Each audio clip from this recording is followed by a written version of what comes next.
Assalamualaikum warahmatullahi wabarakatuh. Alhamdulillah syukranillah asyhadu an la ilaha illallah wa asyhadu anna Muhammadan abduhu wa rasuluh. Allahumma shalli ala Muhammad wa ala ali Muhammad wa shallaita ala Ibrahim wa ala ali Ibrahim innaka Hamidum Majid.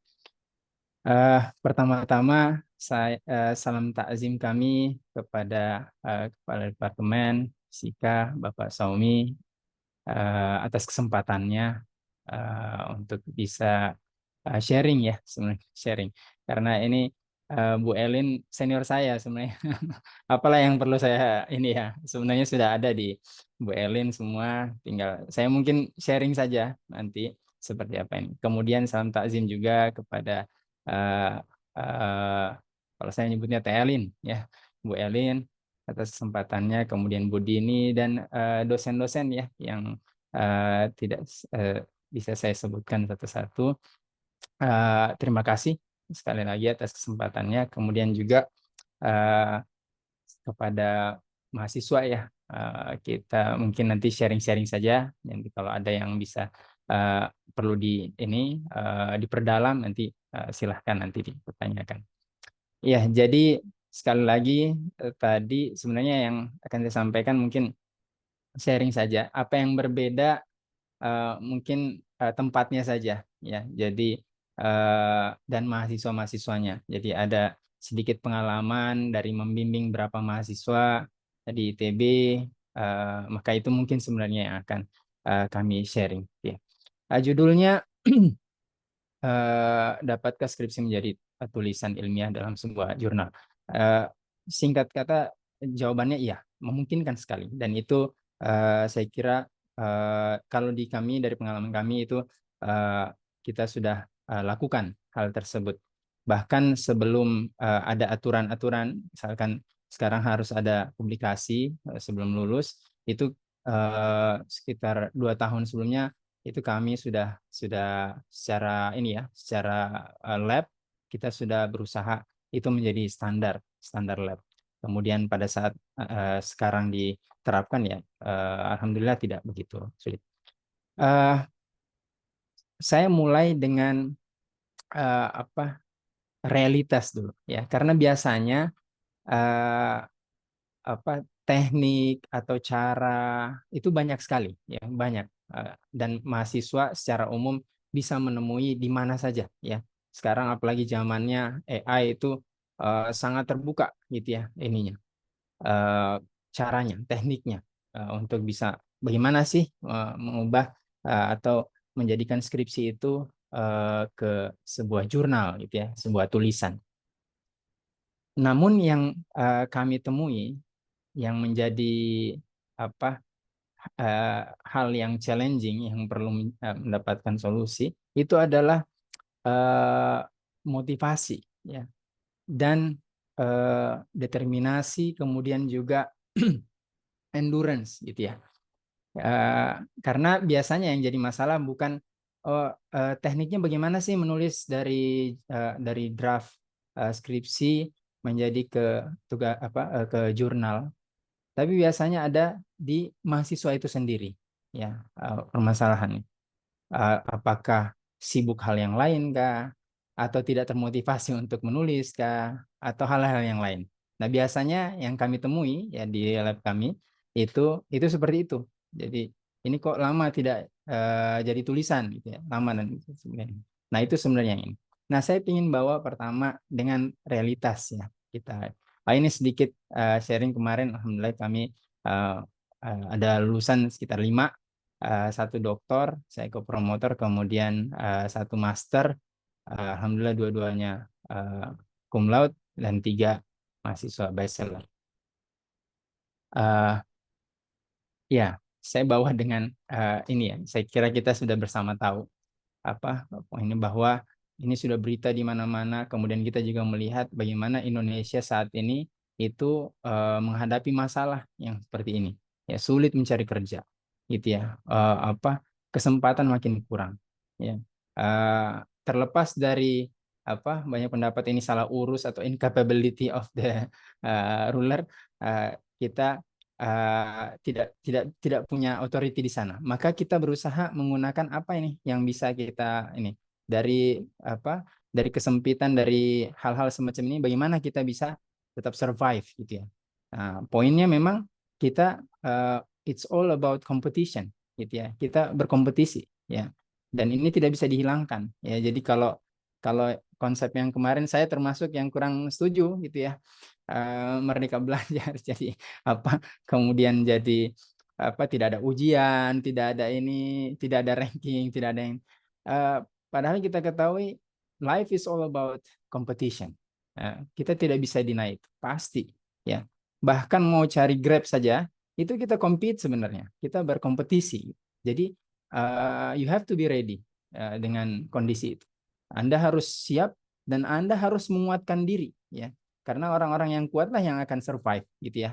Seperti itu. Maka poinnya bukan bagaimana kok begini kondisinya, tapi apa yang kita bisa lakukan. Ya, apa yang bisa saya lakukan supaya saya termasuk golongan orang-orang yang di atas gitu ya, bukan yang average atau bahkan di bawah. Nah, itu yang harus kita. Dan itu bukan berarti sulit ya. Bukan berarti oh, saya misalkan jauh dari Jawa misalkan sehingga ya sulit lah sebenarnya. Tidak juga. Saya banyak temui bahkan bimbingan saya dari nanti mungkin ada sedikit saya sharing cerita. Itu justru yang dari luar itu punya apa? Punya hirsun ya, punya semangat yang luar biasa gitu ya. Nah, maka mereka yang ini dengan segala terbatasan gitu. Nah, di sini kita lihat bahwa di depan ini kalau kita tidak sungguh-sungguh ya, maka bisa jadi kita termasuk orang-orang yang nanti kesulitan dalam hal itu.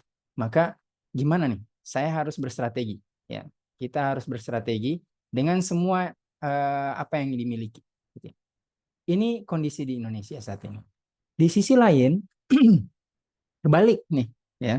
Di luar negeri, di Jepang saja contoh yang paling ini mereka kekurangan. Kalau di Indonesia kita kelebihan, ya banyak anak mudanya sampai we have to compete each other.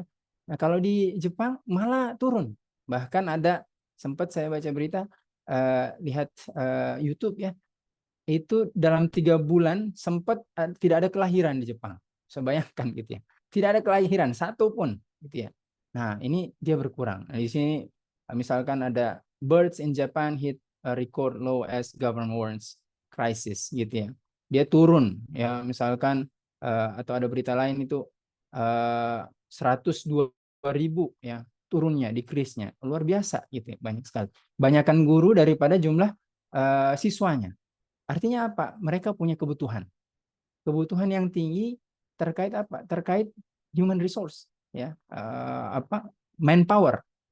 Di sisi lain Indonesia punya, di satu sisi Jepang atau negara-negara maju yang lain itu punya kecenderungan yang sama. Bahkan Korea, gitu ya, dan yang lain, gitu ya. Eropa Timur. Atau kemarin misalkan ada profesor, kebetulan kami mengisi di salah satu seminar, ada profesor dari Auckland, dari New Zealand. Itu sedikit sekali isinya itu ya. Mungkin kayak Bandung aja jumlah orangnya gitu ya. Sedangkan mereka cukup luas dan ini. Artinya kesempatan itu ada ya. Di tempat lain itu ada ya. Tinggal bagaimana kita apa menyesuaikan diri sehingga atau apa meningkatkan kapasitas diri sehingga meet the requirement ya. Misalkan kalau di Jepang dia butuh pekerja industri for example atau butuh misalkan student for scholarship. Nah, maka kita memantaskan diri untuk bisa ke sana. Baik. Dan ini penting ya apa terkait semangat. Kemarin pada saat kelulusan mahasiswa itu ada itu salah satu apa lulusan cum laude doktor yang umurnya 71 tahun ya harapan berpaung ini luar biasa gitu ya. Jadi setelah pensiun dari SDM beliau pegawai SDM itu kemudian lanjut ke S3 artinya kalau mau dipikir mengejar apa gitu ya tapi dia punya semangat cinta ilmu gitu ya. Nah, ini yang penting kita tanamkan ya. Dan ini yang kalau saya melihat secara keseluruhan di Indonesia ini yang menjadi problem. Kita ingin cara cepat tapi tidak melihat esensinya. Nah, kita harus kembalikan lagi. ya. Mahasiswa itu harus cinta ilmu, ya. Karena nanti manfaatnya dia sendiri yang akan mendapatkan, gitu ya. Baik, kita coba lihat kenapa sih ini. Pertama, alasannya kita perlu cari, dan tiap orang-orang itu sebenarnya berbeda. Makanya sebenarnya kalau saya pribadi dari pengalaman kami di lab kami, alhamdulillah ada mahasiswa doktor, ada mahasiswa master, kemudian ada S1, lumayan ya, lumayan ada beberapa. Itu memang bisa berbeda tiap orang, ya. Tiap orang punya treatment yang bisa jadi berbeda. Ada yang dia memang sudah semangat, gitu ya. Sudah semangat, dia akan mencari, ya, ini. Nah, bagaimana kita men-treat yang seperti itu? Bagaimana kami men-treat mahasiswa yang seperti itu berbeda dengan yang misalkan ada misalkan mahasiswa yang saya mau cari kuliah yang gampang saja, ya, cari aman, gitu ya, cari aman. Nah, ini juga menarik. Kemarin kebetulan saya satu mobil dengan dan mengisi bareng di seminar di Lampung itu dengan Profesor Azizun, ya, dari Malaysia, beliau motivator juga ternyata. Beliau sampaikan, ya, mahasiswa-mahasiswa atau anak muda yang model yang seperti tadi, misalkan saya mau cari kuliah yang yakin dapat A nih, gitu ya, yang mudah, gitu ya, takut mencoba.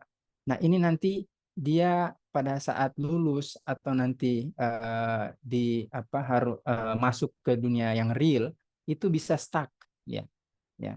Dia bisa bingung, stuck karena akan takut, gitu ya. Semuanya uncertainty banyak, gitu ya. Nah, maka dia bisa. Nah, ini yang kita harus ubah, ya. Jangan takut mencoba. Ya, jangan takut mencoba. Nah, kenapa sih secara spesifik kita harus jadikan skripsi itu menjadi paper? Satu, memang memperluas jaringan akademik. Mungkin bagi mahasiswa tidak terlalu ini. Biasanya mungkin dosen yang akan berpikir seperti itu. Tapi tidak bisa dipungkiri bahwa jaringan, ya, jaringan itu eh, sangat penting, ya. Atau silaturahmi itu penting, gitu ya. Nah, eh, kemarin itu ada dosen dari Erlangga.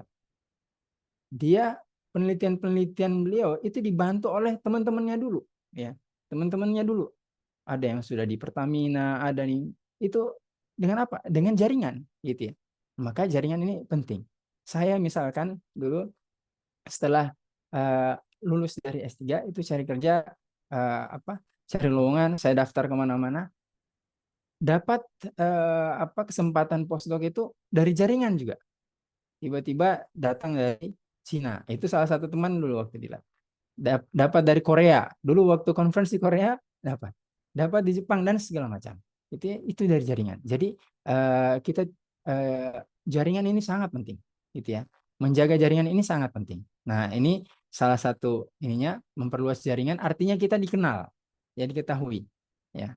Oh, ada nama Anda pernah tertulis di jurnal, gitu ya. Pernah ini, sehingga mencarinya. Apalagi sekarang perusahaan maupun yang lain itu akan mencari ini, mencari pengetahuan tentang Anda, gitu ya. Kemudian berkontribusi pada keilmuan, ya, jelas, ya. Kalau Anda bisa menuliskan sesuatu yang orang lain tidak tahu, tentu akan berkontribusi, gitu ya. Suatu saat, oh, sudah ada yang melakukan, oh, saya terbantu dengan ini dan hal yang lain. Kemudian yang ketiga, meningkatkan peluang untuk beasiswa dan karir, ya. Nah, beasiswa misalnya, beasiswa itu pada saat Anda sudah menulis jurnal, nah, itu menjadi salah satu poin penting, ya.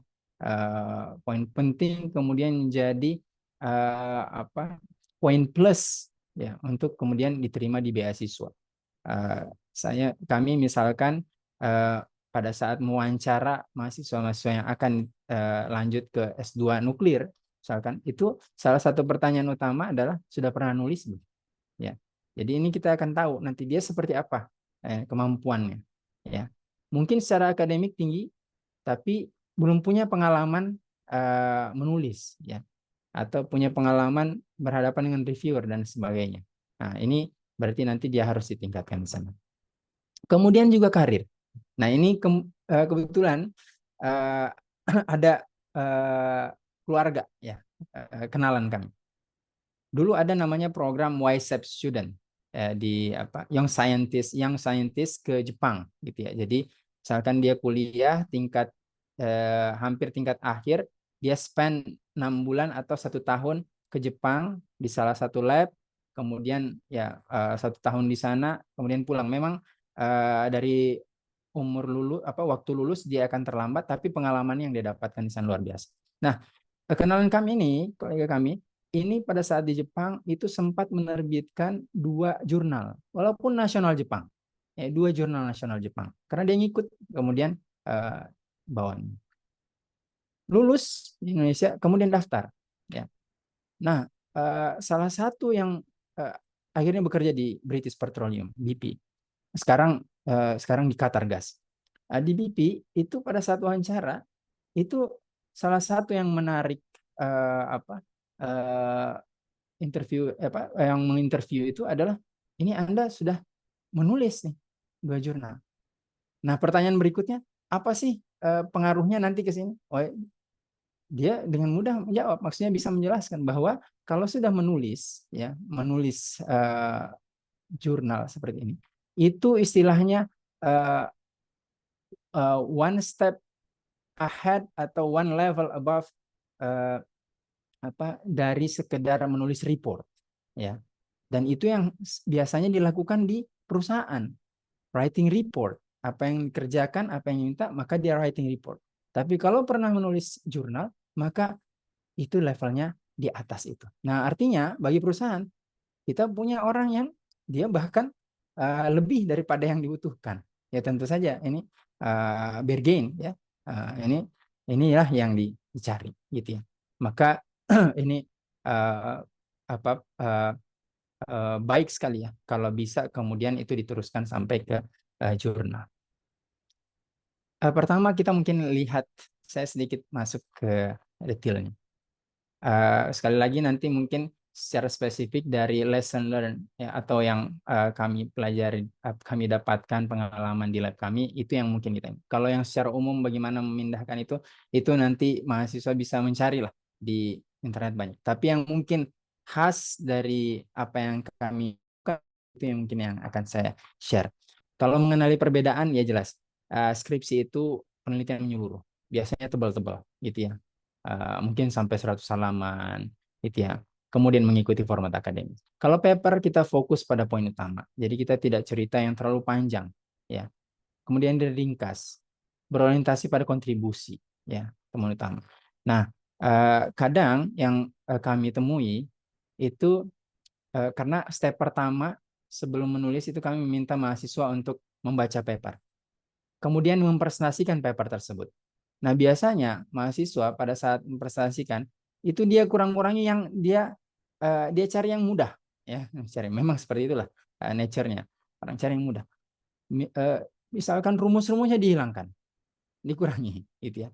Kemudian salah satu juga yang menarik, eksperimen tidak ditampilkan. Maksudnya eksperimen diceritakan saja melakukan apa, tapi alatnya tidak ditampilkan, foto alatnya tidak ditampilkan, skematik diagramnya, bagaimana bekerjanya itu tidak ditampilkan. Cuma dikatakan oke, ini dipanaskan, kemudian meleleh dan seterusnya, temperaturnya segini dan segini.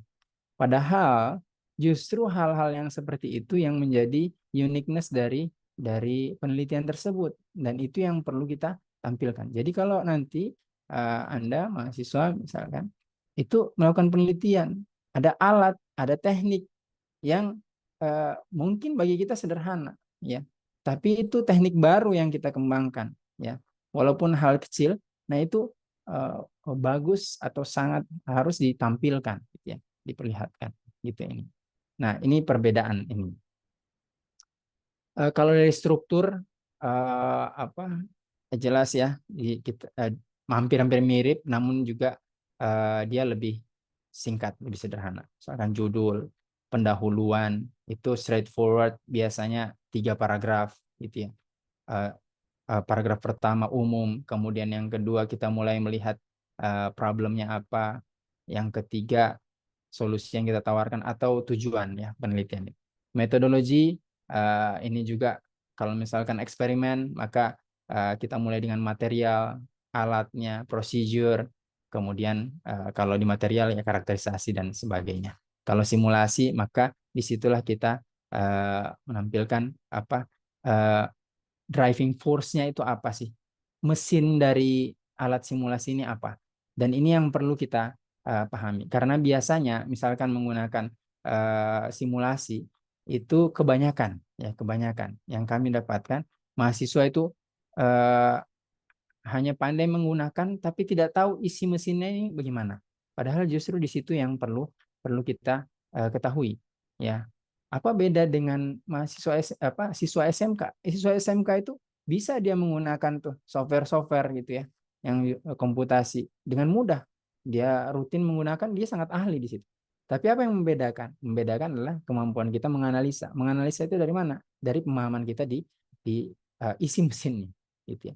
Kemudian nanti hasil pembahasan dan kesimpulan. Nah, ini kan memang kelihatan simpel, tapi kemudian pada saat implementasinya tidak it's not that simple.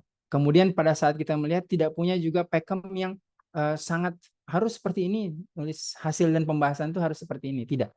Nah, makanya kami salah satu ikhtiarnya adalah membiasakan mahasiswa itu membaca paper. Membaca dengan pemahaman tentu saja, dengan pemahaman, bahkan ya dia harus secara detail mampu memahami, karena begitu dia sudah mampu ya maka dia nantinya akan mudah mengimplementasikan apa yang sudah dilakukan ya. Yang kami lakukan ya tips yang pertama yang mungkin tidak ini ya sedikit berbeda kalau ini itu adalah kami memaksakan read more papers ya. Tadi misalkan salah satu alumni kami yang baru lulus itu mahasiswa doktor, pada saat masuk lab itu pertanyaan pertama kami adalah, Bapak bisa baca paper, tentu saja baca dengan ngerti gitu ya, dengan paham, satu hari itu berapa gitu ya, berapa paper, atau satu minggu itu berapa paper? Jawaban beliau pertama itu di awal-awal masuk lab, satu minggu satu lah Pak, satu gitu ya. Respon kami, wah itu sedikit sekali Pak, gitu ya, nggak boleh cuma satu ya, dia harus lebih banyak, apalagi ini levelnya dokter ya. Alhamdulillah pada saat lulus ya beliau sendiri menyampaikan ya saya lebih dari mungkin tiap hari itu bisa satu gitu ya, satu paper dibaca dengan ini, bahkan disiapkan PowerPoint untuk jelaskan. Nah ini menjadi poin penting karena membaca itu kunci ya, kunci. Yang pertama, kami mewajibkan mahasiswa reading paper loudly ya, karena kalau mau menulis berarti dia harus ada, kita tidak bisa mengeluarkan sesuatu kalau tidak ada isinya gitu ya, tidak ada isinya, tidak ada bahan bakarnya ya, tidak ada bahan bakarnya, maka dia. Nah reading paper loudly ini membantu mahasiswa especially untuk paper-paper berbahasa Inggris ya, jadi menyelam minum air, dia akan mendapatkan fluensinya dari terbiasa berbahasa Inggris. Kemudian juga dia mendengar dengan hal tersebut gitu ya. Dia mendengar. Ya, dia mendengar. Jadi dia akan improve bahasa Inggrisnya dengan terbiasa. Mungkin awal itu membaca setengah jam gitu ya, lama. Tapi lama-lama bisa jadi 15 menit, bisa jadi 10 menit. Seperti itu. Jadi ini yang pertama. Nah ini bagus juga nih buat mahasiswa dibiasakan gitu ya. Setelah subuh misalkan print out paper, dibaca. Seminggu baca paper yang sama nggak apa-apa gitu ya. Kemudian digaris bawahi mana kata-kata yang tidak dipahami gitu ya. Nanti dicari artinya di kamus gitu. Terus tiap hari ya 15 minutes. Dulu saya ketika dapat kesempatan summer school di Nagoya. Itu kamar sebelah saya itu mahasiswa dari Tokyo University. Universitas paling top di Jepang. Setelah sholat subuh, saya itu saya dengar dia sudah bangun ya. Kemudian dia rada ribut gitu ya. Ternyata lagi baca paper, lagi baca bahasa Inggris intinya ya. Dia sedang entah baca apa, pokoknya berbahasa Inggris.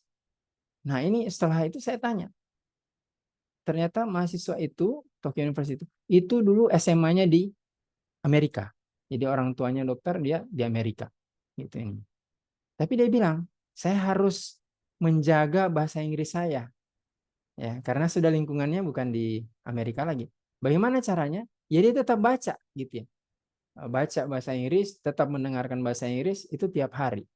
Ya, coba dilihat orang yang apa SMA-nya besar di Amerika saja yang menggunakan bahasa Inggris itu tetap tuh dia harus latihan karena memang hal-hal yang seperti ini itu ada decay-nya, ya. Tidak bisa kita katakan oh dulu saya bahasa Inggrisnya oke, ya TOEFL saya segini. Kemudian apakah akan terus seperti itu? Tidak, dia akan degrade, ya, dia akan turun. Kemudian hal yang kedua, understand per paragraph. Jangan pingin buru-buru. Jadi misalkan introduction itu 3 paragraf, 4 paragraf, 1 paragraf atau bahkan 5 kalimat awal atau tiap 5 kalimat itu Anda harus paham betul, paham betul. Jangan takut bahwa oh nanti berarti cuma sedikit dong paper yang saya baca atau akan lama. Nggak apa-apa, karena nanti yang seperti ini itu naiknya akan eksponensial. Anda mungkin awal terbata-bata dan lambat sekali, ya. Tapi setelah beberapa paper yang selesai itu akan eksponensial, akan cepat, itu ya, akan cepat. Jadi sabar saja. Nah, kemudian setelah membaca, maka Anda harus analyze the map. Analyze the map itu maksudnya, kalau tadi kita lihat secara detail, sekarang kita tarik bird eye view, ya, eagle view. Kita lihat dari atas. Oh, dari 4 paragraf ini sebenarnya kaitannya seperti apa sih? Oh, di metodologi, ini kaitannya seperti apa sih? Oh, dia menyambung. Oh, dia mulai dengan paragraf pertama itu tentang materialnya apa saja yang digunakan, apa belinya di mana, bahkan isinya apa saja. Nanti paragraf kedua bagaimana prosedurnya atau menjelaskan alatnya, dia tampilkan skematik, kemudian dia jelaskan part by part, kemudian setelah itu karakterisasi dan seterusnya. Nah itu Anda harus punya map seperti itu. Jadi kalau ditanyakan, coba jelaskan metodologinya tentang apa sih? Nah saya bagi 3 pembahasannya. Paragraf pertama atau bagian pertama tuh ini, bagian kedua ini. Anda harus bisa sampai seperti itu. Jadi harus punya gambaran globalnya. Tapi juga kita mulai dari yang tadi, yang understand paper ini. Atau bisa juga dibalik, no problem. Ya, Anda bisa dari yang global ke yang detail atau detail dulu kemudian yang global. Karena biasanya orang berbeda-beda. Ya, ada teknik belajarnya. Gitu. Nah ini yang kami ujikan, kami usahakan. Nah di lab kami itu ada websitenya, kemudian ada YouTube-nya. Tiap mahasiswa itu punya kewajiban ya membuat YouTube video menjelaskan paper. Karena kalau di Indonesia tidak seperti di Jepang, Bu Elin, ya kita pahami sama-sama waktunya nggak sama gitu ya. Mahasiswa itu kalau di Jepang masuk jam 9, pulang jam 9 malam atau jam 10 malam. Jadi dia lama di situ gitu ya. Jadi kita bisa ini. Nah, kalau di Indonesia tidak seperti itu dan juga saya juga tidak mau juga lama-lama di lab gitu ya. Nah, kita cari efektif efisien. Nah, maka kami minta mahasiswa kami dia punya kewajiban baca paper per 2 minggu gitu ya. Kemudian dia membuat presentasinya online, dia harus bikin videonya. Nanti ada istilahnya admin lab kami itu yang mengumpulkan yang upload nanti di YouTube-nya. Nanti insya Allah saya tunjukkan. Nanti di situ saya baru cek, ya, saya cek berapa ininya, apa yang kurang tepat, ya kalau perlu diubah nanti tinggal diketikkan di situ ya keterangan gitu ya, atau dimasukkan keterangannya di videonya gitu kalau ada yang salah. Tidak masalah gitu ya ini. Jadi dia harus presentasi buat, jadi dari paper-paper yang ada dia baca, bahkan kalau mahasiswa S2 itu kami download tesis-tesis MIT atau Delft University karena dia tampilkan, memang kita download. Itu hal yang pertama harus dilakukan oleh mahasiswa master yang baru masuk lab, dia harus memprestasikan itu.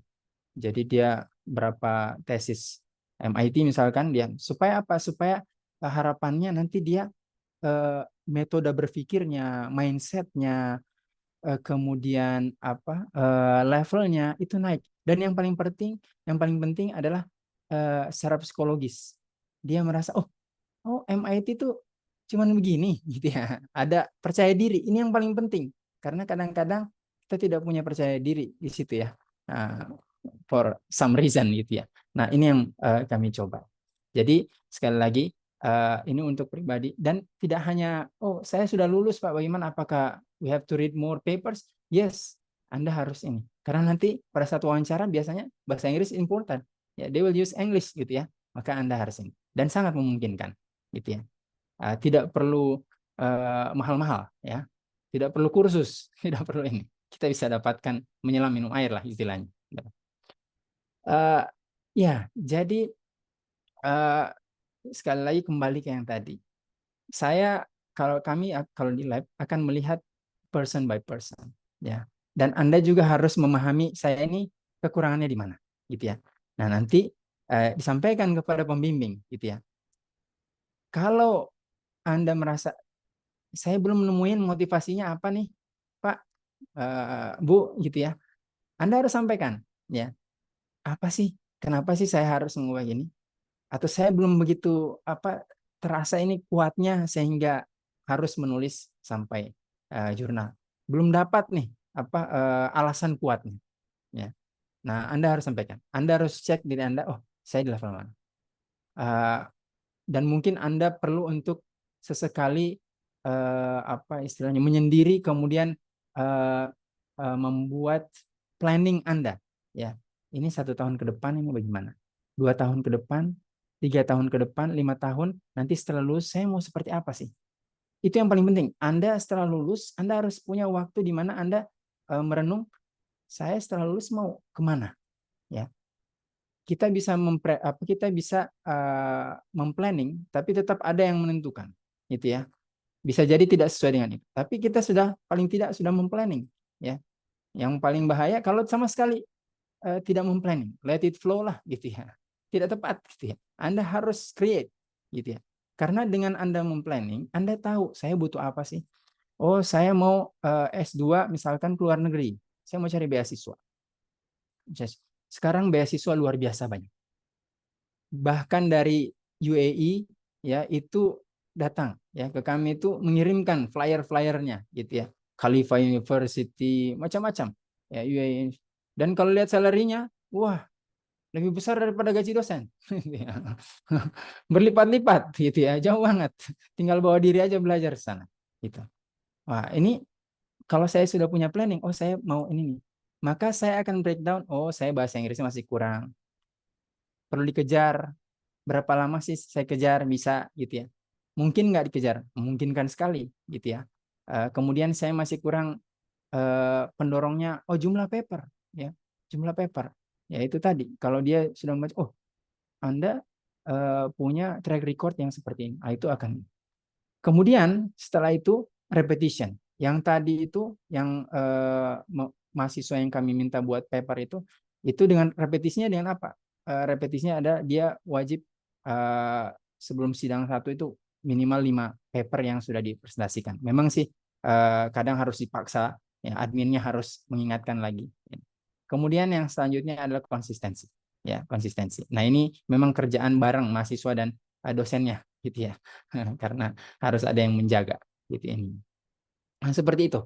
Jadi apa yang mungkin berbeda di lab kami ya, kami menerapkan hal tersebut.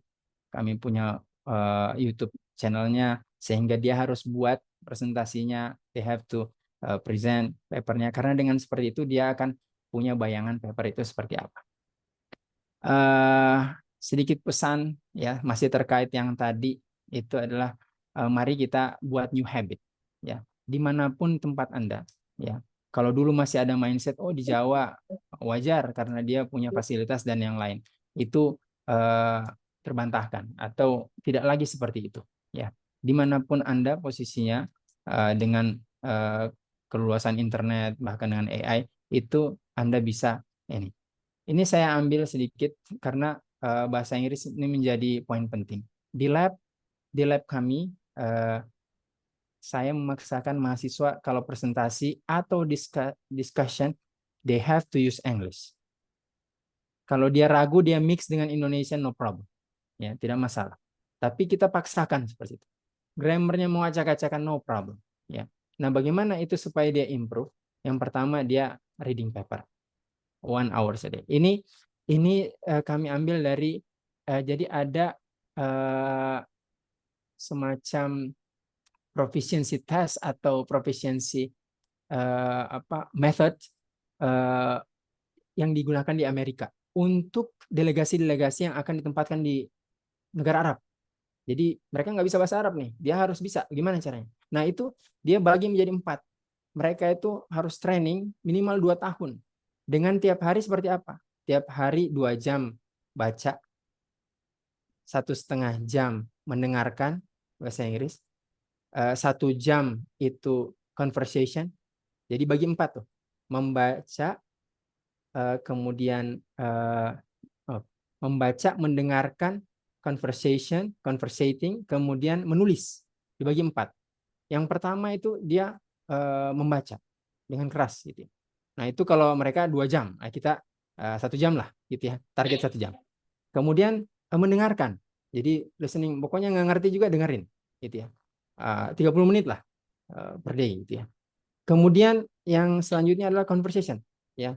Dicoba conversation 1/2 jam, ngomong aja, ya. Download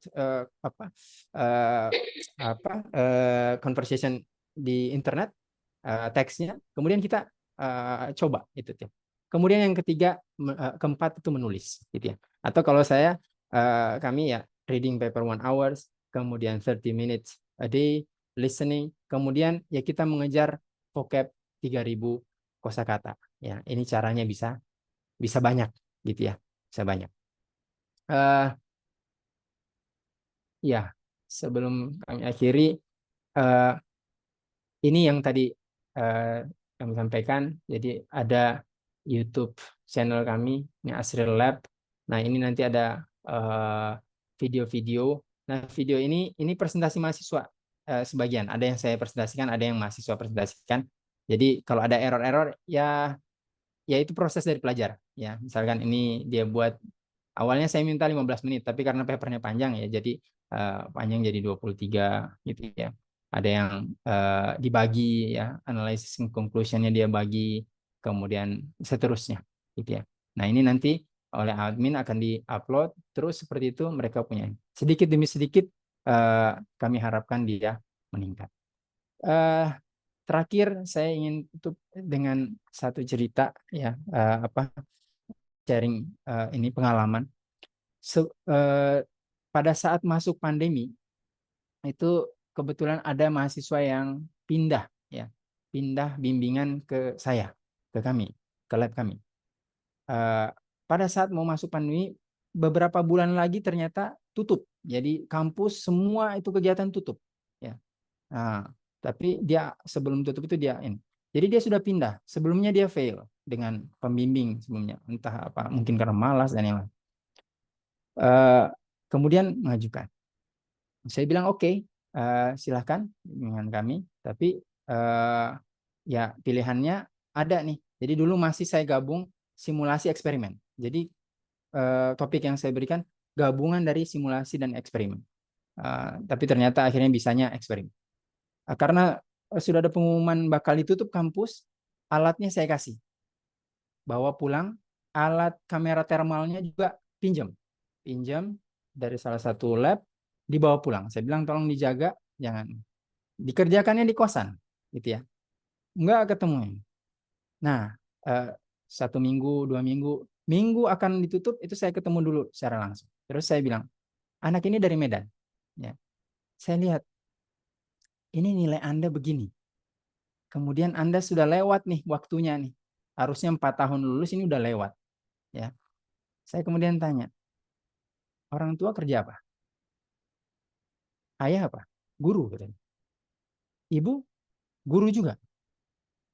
Mohon maaf nih, saya sampaikan di situ kalau Bu Elin tahu apa kantin Borju. Nah, di situ sepi, saya duduk situ berdua. Saya bilang, Anda, mohon maaf, ini kurang ngajar ke orang tua nih. Kayak gini, ya. Tega saya bilang Anda. Ini ya. Tega Anda bisa begini. Lulusnya lambat, kemudian nilainya tidak begitu bagus. Kemudian mau apa? Saya bilang. Gitu. Nah, setelah itu mungkin wala alam ya, dia dapat ini. Nah, dia kerjakan ya, kerjakan dengan nilai yang sebenarnya bukan bukan top notch student gitu ya. Di ujung pendek kata, sebelum dia lulus, dia submit ke saya 3 draft paper. 3 draft paper, memang bahasa Indonesia. Tapi 3 draft paper dengan hasil yang berbeda, jelas saja. Nah, dari sini saya anggap bahwa setiap orang itu bisa, gitu ya. Setiap orang itu bisa, tinggal nanti cari apa yang membuat dia termotivasi. Dan yang salah satunya ya orang tua Anda, gitu ya. Dan masa depan Anda. Mungkin seperti itu, Bu Dini, Bu Elin, dan dosen sekalian, mahasiswa sekalian yang bisa mungkin nanti tinggal sharing saja. Terima